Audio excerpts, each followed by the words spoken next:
morning. So, pasok po tayo dito sa Korean convenient store. CYA. Okay, so ito po isang Korean store. Inabutan na po natin dito si Driver Conde. Yes. Ayan. Morning. Ayun siya. Ba, bumibira po siya ng kimchi. Magkano bili mo ng kimchi? Mura lang, pinakamaliit.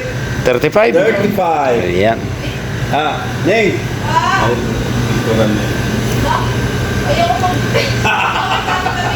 So, Para makita sa Laguna. isa po itong Korean store, pero marami rin pong local product. Yan. Kaya lang yung kanila pong mga noodles ay talagang puro imported from Korea, mga kabihera. Maging po yung kanilang ibang mga drinks. Ayan, nanggaling po sa ibang bansa. So, okay naman ang presyo. Yung kanilang Cobra is 30 pesos lang. Parehas din po sa iba. Mas mababa pa ka ng ilang peso. Ayan. Yung seaweeds nilang binili mo, magkano? 35. Napakamura. So, pag kayo nagawi po dito, mayroon din po sila pang siyamgupsal. Ayan. Para pwede po kayong sa bahay na lang magluto at hindi na pumila sa kanilang mga siyamgupsal resto. Kabiyahero. So, mayroon din po sila ditong kanin, may butane gas. Kung gusto nyo mag-picnic at magsunog sa sarili, ayan, may butane gas.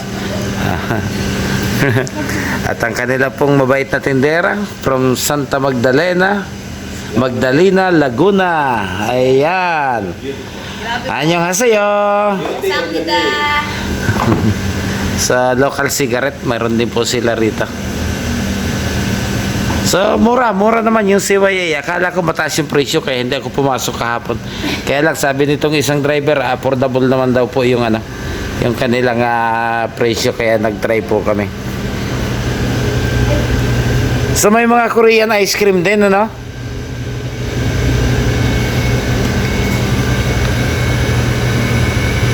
So, yan, ano na po dito ang kaunting breakfast at wala po tayong breakfast mula dyan sa hotel. Ano ito? Ano siya? Sa pang ramen sir, panluto sa ramen. So parang counterpart siya ng microwave? Parang ganon? May nalabas niyang tubig sir. Gusto mong mag-coffee? Hindi po, ano yun, sa noodles. Okay nga, sa noodles. Mga ramen. Ano, tubig lang siya, may lasa? Ay, hindi sir, di ba po? May ganito sir na pa. Ayun yung go. Lalagay dito. Tapos lalagay yung noodles. Tapos tatapat. Tapos pipindutin yung kung soup, kung may sabaw. Nasa labas ng tubig. Tapos kukulo siya. So additional payment? Opo. 35 pesos? Yes sir. Ini gusto mong luto, isa lang dyan, 35 pesos? Yes sir. Ayun. So, maganda rin. Ano? Pero may pre-hot water kayo kung bibili ng noodles, wala? Ito sir, dito. So, ano pagkakaiba ng dalawa? Pwede naman palang kumuha ng libre. Hindi kasi sir, sa cup, dito. Pag cup na maliit, pwede dito. Ito yung walang lalagyan na cup. Oo, yung mga nakapak. So, isasalang dito sa kasirola na ito. Hindi po, dun sa kulay gold na yun. Yun sa may counter may... Akala ko pambinta yon. Hindi sir, yun po yung lutuan dito. Yun po yung Medyo sano tayo mga kabiyahero sa mga ganito. So, kaya nagtatanong-tanong po tayo. Baka tayo magaya doon sa taga-probinsya, akala niya binubulungan lang yung water dispenser. Hindi niya alam, may tinatapakan pala.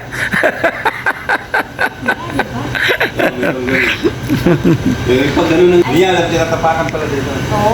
Ayan, shout out po kay Miss Grace. Ayan, sabi niya, kuya, sinubscribe na kita. Salamat sa ating bagong subscriber. Ayan, napakabait, hindi nakukulitan sa amin. Naiintriga lang kami dito sa mga product ng Korea. Pero okay naman, okay yung kanyang store. Yung kanyang presyo, okay naman. Halos mababa siya ng bahagya kaysa doon sa ibang convenience store po na pinapasok natin.